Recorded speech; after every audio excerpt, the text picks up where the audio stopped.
सर्वात आधीचं स्वागत आहे तुमचं माझ्या चॅनलवर। पावसाळा म्हटलं की भाजीचे खूप प्रश्न पडते, तर हाच एक प्रश्न आपण झटपट सोडवू शकतो। घरातल्याच वस्तू आहे, त्याच्यासाठी मी 3 लसणाच्या कळ्या घेतल्या, मोठ्या होत्या म्हणून तुम्ही जरा जास्त घेऊ शकता।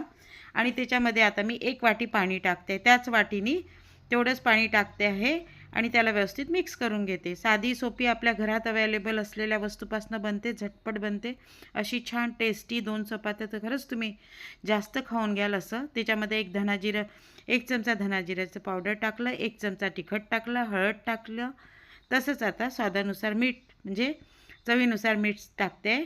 दुसरं काही नाही, जास्त काही वापरलेलं नाही, झटपट बनते आणि पटकन खायला तयार। बघा आता तेल घेतलं आहे 3 चमचे, मोठ्या चमच्याने घेतलं, अगदी छोटा चमचा नाही वापरलेला आहे, मीडियम चमचा वापरला। 1 चमचा मोहरी, 1 चमचा जिरे आणि त्याला छान तडतडून होऊ देते।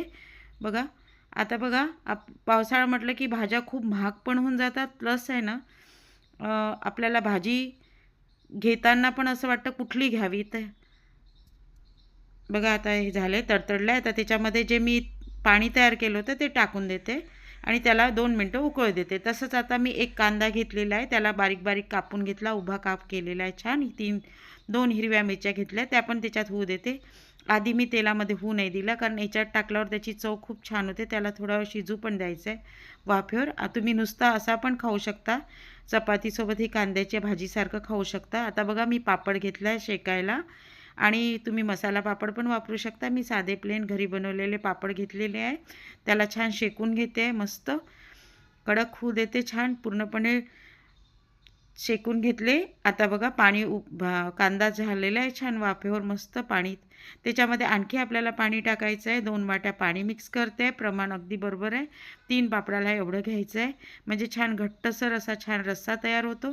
बघा आता मी त्याला 2 मिनटं उकळी येऊ दिली, त्याच्यानंतर पापडाचे खूप बारीक तुकडे नाही करायचे, छान असे छोटे छोटे तुकडे करायचे। बरेच जण ही भाजी बनवतात, पण तुम्ही या पद्धतीने एक वेळा बनवून पाहाल ना तर तुम्हाला खूप आवडेल। कोणी पण आरामशीर पटकन बनवली, पटकन खाल्लं, खरंच बाहेरून काही आणायचंच नाही, अगदी घरात असलेल्या वस्तूपासून बनलेली भाजी। याला छान उकळी येऊ द्या, म्हणजे शिजला पाहिजे पापड, नाहीतर असा तोंडात घेतल्यावर चिवट वाटतो, असा रबरासारखा नाही वाटला पाहिजे। म्हणून हा मुगाच्या डाळीचा पापड आहे, तुम्ही लिज्जत कुठलाही पण पापड वापरू शकता।